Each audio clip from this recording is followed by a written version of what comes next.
In the previous part, we saw Eun-soo, who lost everything in her past life. Suddenly, she got hit by a truck and transmigrated into the body of the most vicious villainess, Rowain Larsel, in a novel. She knows how Rowain becomes the Emperor's mistress, obsessed with power. In the end, she is killed by the Emperor after he finishes using her. Not wanting to die like that, she decides to enter a contract marriage with Duke Dimitri of Blois, the greatest villain in the novel and a feline werbeast. She switches places with her sister and goes to the Blois mansion. Duke Dimitri immediately notices that she is not the girl he paid a huge amount for. At night, she also heals Duke Dimitri, who is suffering from a curse. Later, she approaches him again and suggests a contract marriage. But Duke Dimitri, mesmerized by her scent, pulls her closer and says that he wants to devour her. Lady Rowain suddenly snaps her hand back and coldly tells him that if he continues being rude like this, she will not help him at all. After saying that, she immediately leaves the room. Outside, Linear quickly approaches her and nervously asks if everything is all right. Rowain simply nods in affirmation. Then she calls the butler and calmly tells him to prepare a carriage because she will be returning home. Hearing this, Linear becomes even more anxious. She quietly asks Rowain how she plans to escape again if she goes back now. But Rowain reassures her not to worry. She is completely confident that Duke Dimitri will be able to handle the situation. Meanwhile, in the Larsel household, Linear's father is furious. He paces around the room in anger, unable to understand why it is taking them so long to return. Even worse, he has received no news from them. The previous night, he had already discovered that the bride had been switched.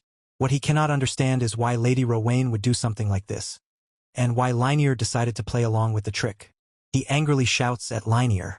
Does she even understand how much property His Majesty promised in exchange for Lady Rowain? The reward was the Muar diamond mine, and that incredibly valuable mine would belong entirely to the Larsel family. Thinking about losing such wealth makes him even more frustrated. He drops heavily onto the sofa, his face twisted with anger. There is no way he wants to lose such a massive reward from the Emperor.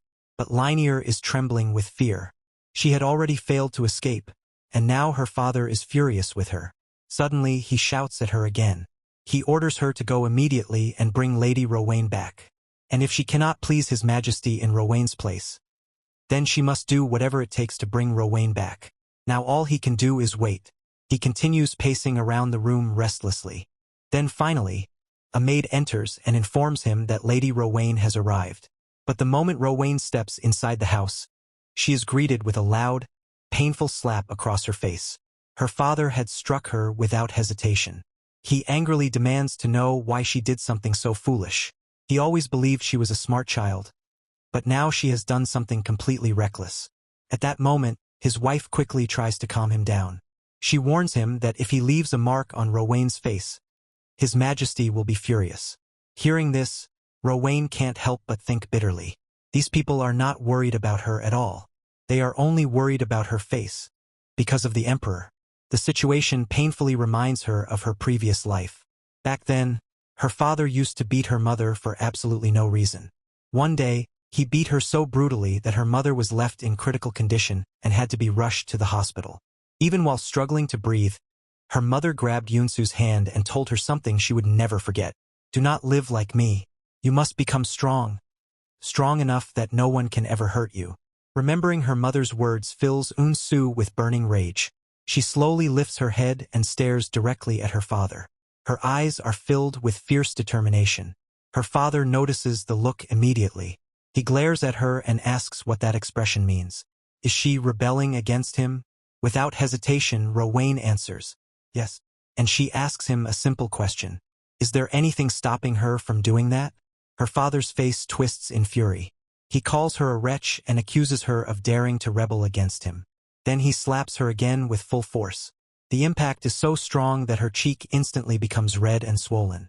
Still furious, he shouts that she dares to hold a grudge against her own father, after everything he has done to help her catch the Emperor.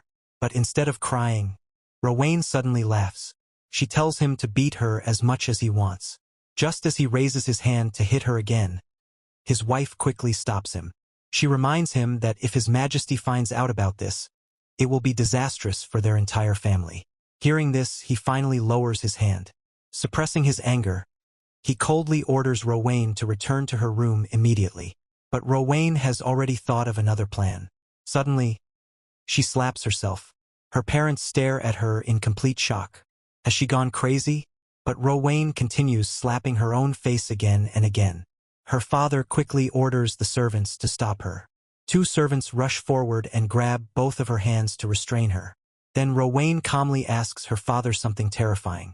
If the emperor finds out that he beat her like this, what kind of punishment will he receive? Her father immediately becomes nervous. He asks her if she is trying to blackmail him. But Rowain calmly replies that the emperor will believe anything she says.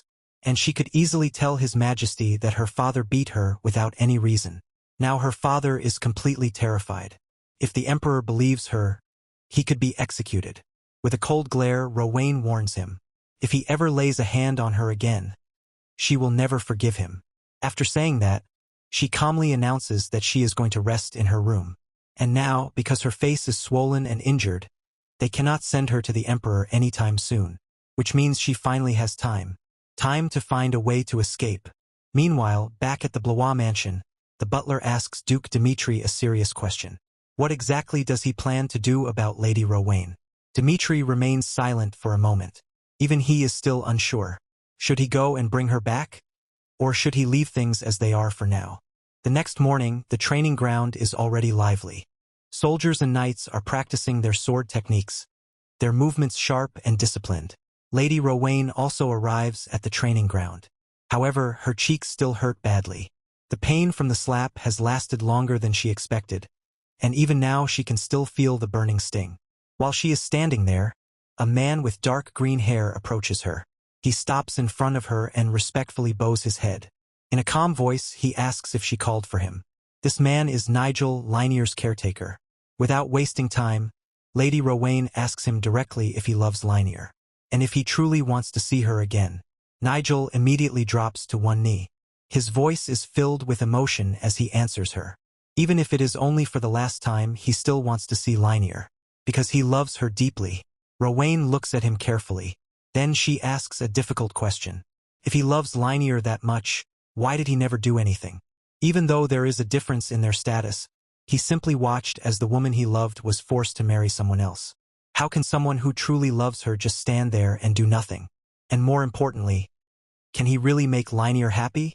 How can she be sure that his love is genuine? Nigel lowers his head in silence. But Rowain continues speaking.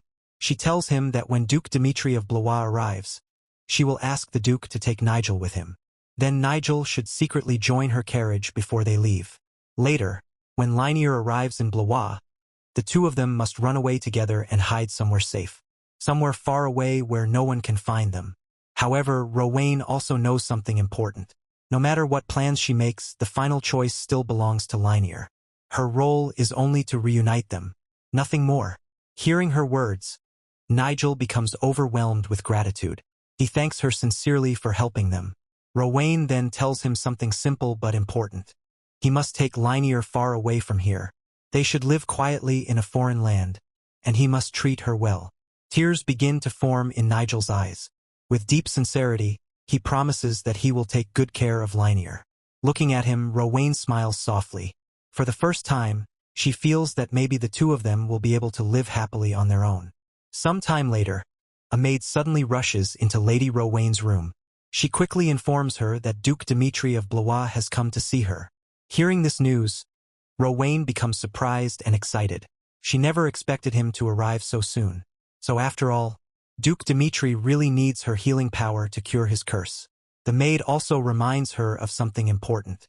Before meeting the Duke, she should touch up her face. After a while, Rowain walks toward the meeting room. Several maids quietly follow behind her. When she reaches the door, she can hear voices inside. Her father and Duke Dimitri are already talking about something. Her father sounds confused. He believed the Duke would simply agree to send Lady Rowain back. So why has he come here personally? Duke Dimitri calmly replies that there is something he wishes to discuss with Lady Rowain, and he also expects an apology from their family. The Duke came here for an apology. He quickly says that on behalf of the family, he sincerely apologizes for the incident of switching the bride. But Dimitri calmly interrupts him.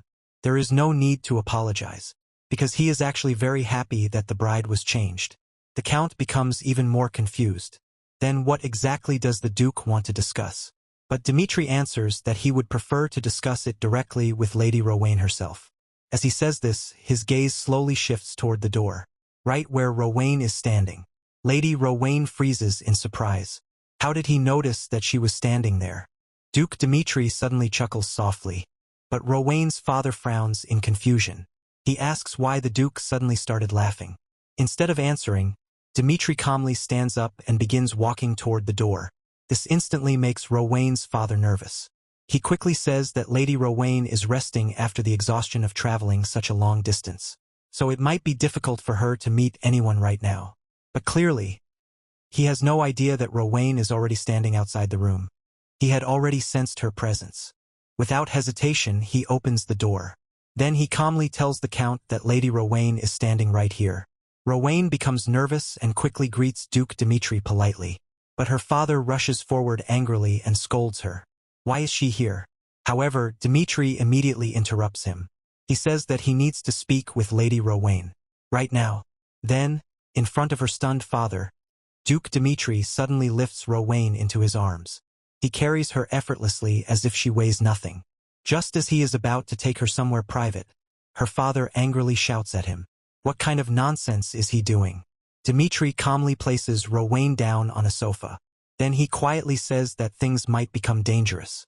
Meanwhile, her father storms toward them, demanding an explanation for this behavior. He politely asks the Count to step back a little. With a cold expression, he explains that he does not like being touched by other people, so it would be better if the Count did not come any closer. Her father instantly becomes nervous. He quickly takes a step back. Then Dmitri calmly turns back to Rowain. He tells her that they should continue the conversation they could not finish last time. But as he looks at her more carefully, he suddenly notices something strange. Her face. Even though she tried to hide it with makeup, he can still see it. Her cheek is swollen and slightly red. Dmitri's expression changes instantly. His voice becomes cold. He asks her a simple question. Who hurt your face? Rowain becomes surprised. She had carefully covered the injury with makeup, yet he still noticed it. Dmitri slowly turns his gaze toward her father. His eyes are filled with cold anger. He says he never expected their family to treat her so badly. Her father quickly defends himself. He insists that it is a family matter, and claims that he was not the one who did it. He desperately tries to hide the truth, because he knows exactly what Duke Dmitri is capable of. But Dmitri says nothing more about it. Instead, he calmly takes a folded paper from his pocket. Then he hands it to Lady Rowain. He tells her to take it. When Rowain reads the document, she realizes what it is. Contract marriage. Her father immediately rushes toward her in panic. He shouts at her not to sign it, but Dmitri stops him with a single cold glance. Without hesitation, Rowain picks up the pen and immediately signs the contract.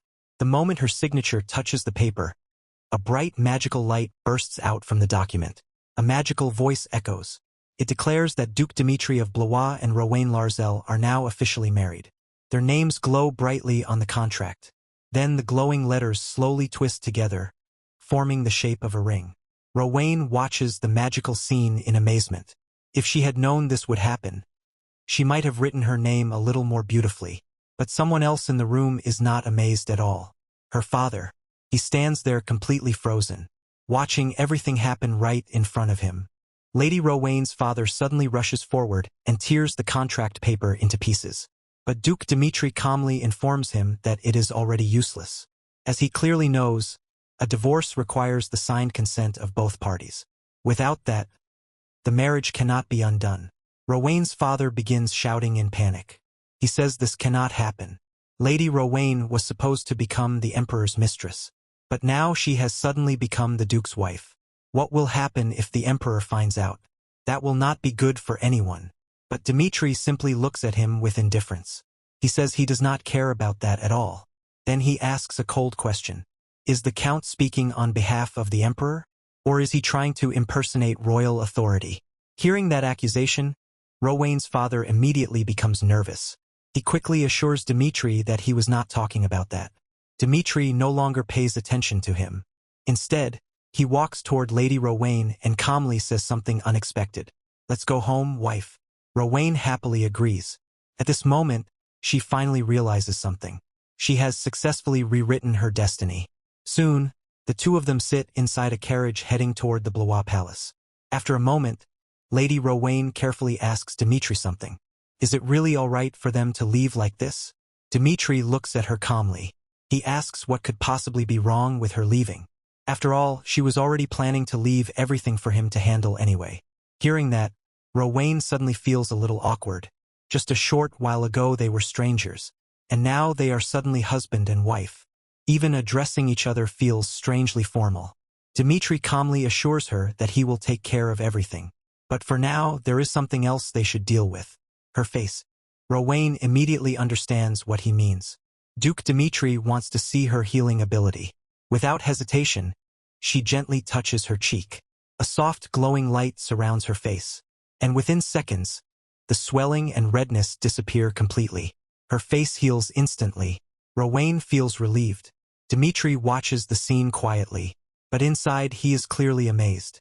Her healing ability is far more impressive than he expected. For a moment, he quietly murmurs something to himself. She looks even more beautiful like this. Rowain turns toward him. Did he just say something? Dimitri immediately answers no. But Rowain is still suspicious. She is sure she heard something just now. Either way, the atmosphere inside the carriage becomes extremely awkward. Being alone together like this is strangely uncomfortable. Rowain silently hopes they will arrive at the mansion soon. Later that night, Duke Dimitri sits alone while slowly sipping a glass of wine. His thoughts return to what happened earlier. The way Rowain healed her cheek instantly. So her ability is real. And it seems her father does not even know about the power she possesses. If he knew, there is no way he would have tried to sell her off as a mere mistress to the emperor. Dimitri quietly leans back in his chair. Rowain is quite an interesting person. If she can lift his curse, that would be perfect. But even if she cannot heal him, having someone like her by his side would not be so bad. Then another thought crosses his mind. Rowain mentioned wanting a divorce after 3 years. Even if she willingly entered the marriage now, escaping later will not be so easy. But before that, there is still some unfinished business. Dimitri calls for his butler, Hale. The butler quickly arrives and respectfully asks if the Duke needs anything.